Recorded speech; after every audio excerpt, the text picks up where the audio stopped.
Retour des vraies voix avec Philippe Bilger, Céline Pina, Lydia Guirousse. 2022, c'est l'année de la géographie. Nous sommes en compagnie de Gérard-François Dumont, professeur à la Sorbonne, auteur de Géographie des populations, concept dynamique prospective, publié chez Armand Collin, et administrateur de la Société de géographie. Gérard-François Dumont, bonsoir. Bonsoir. Tout d'abord, pourquoi l'année de la géographie ?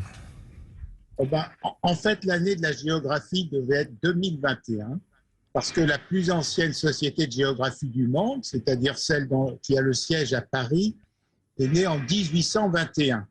Donc, elle devait, en 2021, fêter ses 2 siècles d'existence. Et compte tenu de la pandémie du Covid, tout ça a été reporté d'1 an.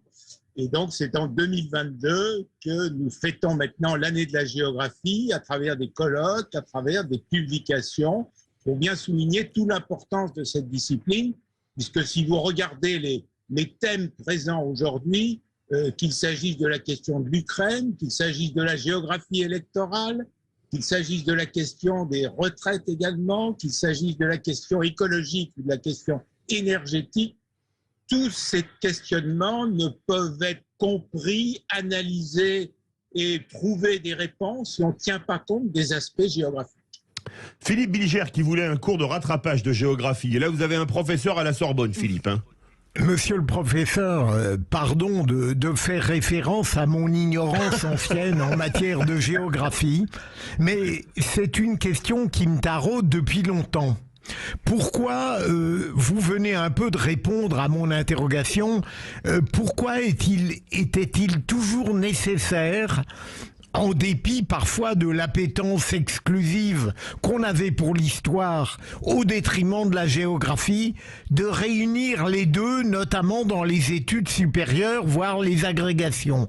Est-ce que vous considérez qu'il est impossible de comprendre l'histoire sans être épris, je dirais, des tendances géographiques? Est-ce que c'est forcément lié? Est-ce que l'une est indispensable à l'autre ou est-ce qu'on pourrait les distinguer? Sinon, j'aurais tenté de faire une agrégation d'histoire, mais malheureusement, il y avait la géographie. Gérard-François Dumont. Pour les distinguer, c'est très simple. Si vous voulez, la géographie est à l'espace, ce que l'histoire est au temps. Néanmoins, effectivement, on ne peut pas faire de la bonne histoire si on ne connaît pas la géographie des territoires. Et on ne peut pas faire de la bonne géographie si on ne connaît pas l'histoire. Prenons un exemple simple. Si vous voulez faire l'histoire de l'Ukraine, il faut faire l'histoire de sa géographie. Et par exemple, l'histoire de la Crimée. Puisque Dieu sait si on a parlé de l'annexion de la Crimée depuis 2014. Mais en réalité, la Crimée a une géographie tout à fait essentielle parce que c'est de cette péninsule que la Russie a une ouverture vers les mers du Sud. Et vous rappelez que la Russie a décidé d'annexer la Crimée presque le lendemain du jour où l'Ukraine a mis en cause l'utilisation de Sébastopol par la marine russe. Elle était bonne élève, a priori, en géographie, Lydia Guirousse. Ça remonte un peu. J'ai oublié quelques notions. Et souvent, quand on a malheureusement un conflit qui naît, je me dis que c'est l'occasion de découvrir des villes. Donc là, on a révisé. Ah bon, on a découvert Kherson, etc., qu'on connaissait pas. Exactement. Donc non, j'ai des lacunes qui sont revenues. Donc je vais poser la question alors, avant de donner la parole à Céline Pina. Gérard-François Dumont, les Français, on dit que vous aviez une question, allez-y. Vous avez une question pour le professeur ? Non, je n'avais pas de question. Justement, on dit que les Français sont fâchés avec l'économie. Est-ce que les Français sont fâchés avec la géographie ? Ils sont bons en géographie ou pas, les Français ? Effectivement, ils sont plutôt fâchés avec la géographie. Cela tient à ce qui était exposé tout à l'heure, c'est-à-dire que dans l'enseignement secondaire, nous avons des professeurs d'histoire-géographie, mais en réalité, la très grande majorité de ces professeurs sont des personnes qui ont été formées quasi exclusivement à l'histoire. Ah oui. Donc le résultat, c'est qu'ils ont un petit peu tendance à délaisser la géographie et donc à ne pas pouvoir assumer l'ensemble du programme de géographie. C'est moins vrai dans d'autres pays où l'équilibre entre l'histoire et la géographie est beaucoup mieux respecté que c'est le cas en France. Et donc, le résultat, c'est que les Français sont relativement fâchés avec la géographie. En plus, à l'école primaire, c'est vrai qu'il y a une dégradation considérable en matière géographique, puisqu'on n'a plus les cartes de Vidal de la Blache, qui étaient tout à fait essentielles. Oui. Et vous voyez qu'il y a une dégradation générale de la connaissance de la géographie. Pour les Parisiens, il suffit de regarder les nouvelles cartes du métro. Elles sont beaucoup moins claires que les cartes anciennes. J'ai même vu le conseil, il y a quelques années, le Conseil régional d'Île-de-France afficher des cartes qui étaient mises à l'envers. Et donc, personne ne pouvait lire parce qu'elles n'étaient pas tournées vers le nord. Donc, si vous voulez, je suis obligé de constater beaucoup d'erreurs de cartographie. Céline Pina, qui ne perd pas le nord d'ailleurs. Mais en fait, il y a peut-être aussi un souci avec la façon dont la géographie est enseignée. Moi, j'avais le sentiment que c'était une matière austère et pour tout dire un peu ennuyeuse, jusqu'au moment où je suis tombée sur cette émission remarquable qui s'appelait Le Dessous des cartes.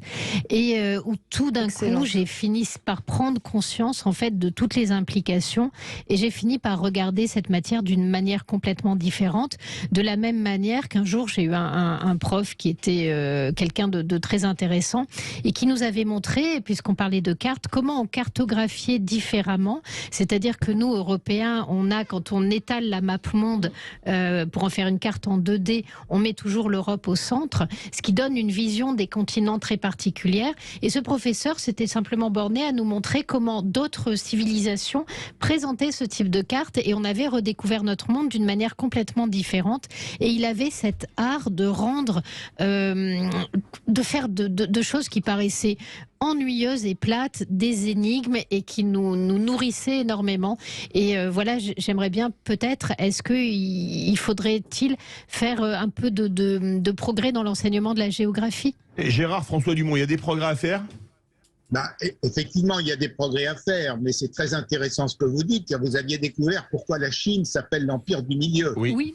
Dans sa représentation cartographique, évidemment, elle se met au centre de la Terre. Donc, il y a des progrès fondamentaux à faire. Les premiers progrès consistent tout simplement en la connaissance d'un certain nombre de bases fondamentales, c'est-à-dire la connaissance des territoires. Et malheureusement, si vous voulez, même nous, enseignants en géographie, nous sommes obligés de le constater. C'est-à-dire qu'en première année de géographie, quand on fait des petits tests pour demander par exemple aux étudiants si Madagascar se trouve dans l'océan Indien ou dans l'océan Pacifique, on a parfois des résultats assez décevants, dans des proportions significatives. Donc il y a quand même un progrès très important à conduire.